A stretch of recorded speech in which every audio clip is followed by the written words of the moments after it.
नमस्कार, मेरे चैनल पर आपका स्वागत है। यहाँ पर लिखिए 10th दी बोर्ड परीक्षा VVI वेरी इंपॉर्टेंट मस्ट मतलब बहुत जो महत्वपूर्ण क्वेश्चन है लघु उत्तरीय प्रश्न केमिस्ट्री का रसायन शास्त्र का, उसी को हम इसमें लिखेंगे। ठीक है, देखिए मेरे भाई, यहाँ पर क्वेश्चन है रासायनिक समीकरण क्या है। एक उदाहरण में संतुलित रासायनिक समीकरण से आप क्या समझते हैं, संयोजन अभिक्रिया से आप क्या समझते हैं, वियोजन अपघटन, वियोजन का दूसरा नाम है अपघटन अभिक्रिया क्या है, उदाहरण दें।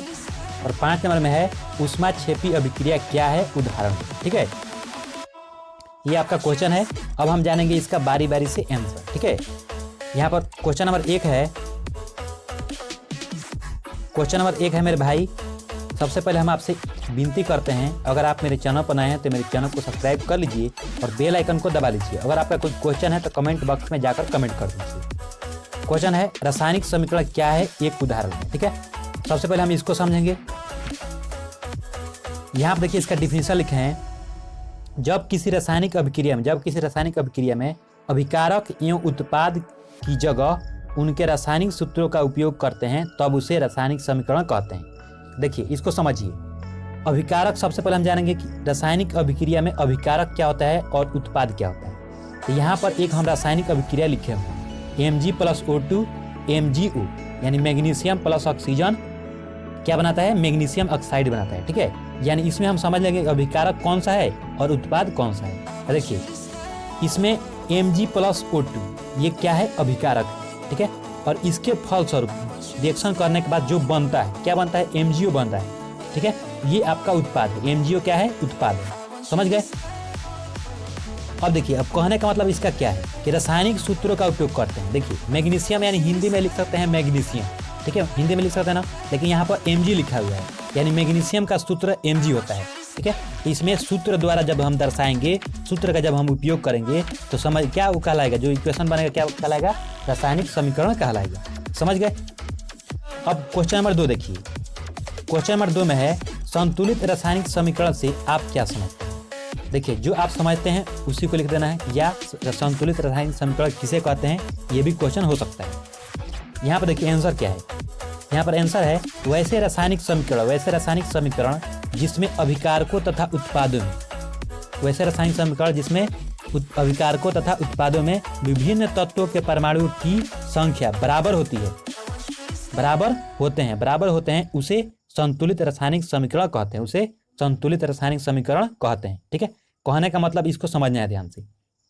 इसमें भी जानेंगे अभिकारक और उत्पाद। ठीक है, लेकिन इसमें बोल रहा है कि विभिन्न तत्वों की परमाणु की संख्या बराबर होनी चाहिए, दोनों तरफ परमाणु की संख्या बराबर होनी चाहिए। ठीक है, यहाँ पे एक इक्वेशन है, समझिए। सबसे पहले जानेंगे अभिकारक और उत्पाद। तो ये Fe और 4H2O, 3Fe + 4H2O, ये क्या है, अभिकारक है। समझ गए। और ये Fe3O4 + 4H2 क्या है, उत्पाद है। ठीक है, रिएक्शन के फलस्वरूप जो बनता है उसे हम उत्पाद कहते हैं। ठीक है, अब कहने का मतलब ये है कि परमाणु संख्या बराबर होनी चाहिए, बोल रहा है डिफिनीशन में। यहाँ पर देखिए परमाणु की संख्या बराबर होते हैं, यहाँ पर देखिए होते हैं, तो इसको समझ लेते हैं। परमाणु संख्या क्या है, देखिए 3Fe, यहाँ पर लिखा है 3Fe, यहाँ पर कितना 3Fe, माने Fe का मतलब लोहा, 3 मतलब लोहा इधर में है। ठीक है, तो रिएक्शन के बाद भी 3Fe होना चाहिए। यहाँ पर देखिए Fe3 लिखे हैं। ठीक है, फिर उसी तरह परमाणु संख्या मतलब Fe दोनों तरफ लोहा बराबर हो गया। अब यहाँ पर 4H2O, 4H2O का मतलब क्या हुआ, 4 दूनी 8 हाइड्रोजन, 4 दूनी 8 हाइड्रोजन। तो यहाँ पर देखिए 4 दूनी 8 हाइड्रोजन और यहाँ पर 4 दूनी 8 हाइड्रोजन। ठीक है, और ऑक्सीजन यहाँ पर 4 है। देखिए 4H2 के बाद O है, यानी 4 से O ऑक्सीजन में 4 से मल्टीप्लाई हुआ है, तो यानी ऑक्सीजन किधर कितना है, 4, तो यहाँ पर भी 4 ऑक्सीजन है, तो दोनों तरफ परमाणु संख्या क्या हुआ, बराबर हुआ। इसलिए ये जो समीकरण इक्वेशन है ये क्या है, पूरा क्या है, संतुलित रासायनिक समीकरण है। समझ गए। क्वेश्चन नंबर 3 देखिए।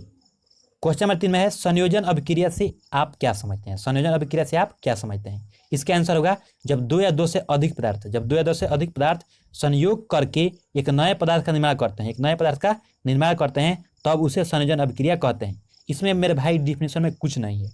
जब भी 2 पदार्थ मिलके एक पदार्थ का निर्माण करेंगे तो समझ जाइएगा कि ये संयोजन अभिक्रिया है।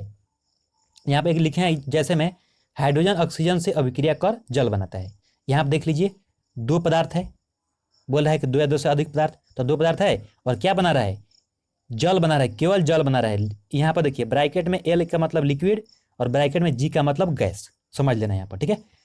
2H2O, 2H2 यानी कि हाइड्रोजन और O का मतलब ऑक्सीजन, यहाँ पर H2O जल बना रहा है, ठीक है। ये आपका रिएक्शन किसका है, संयोजन अभिक्रिया का, समझ गए।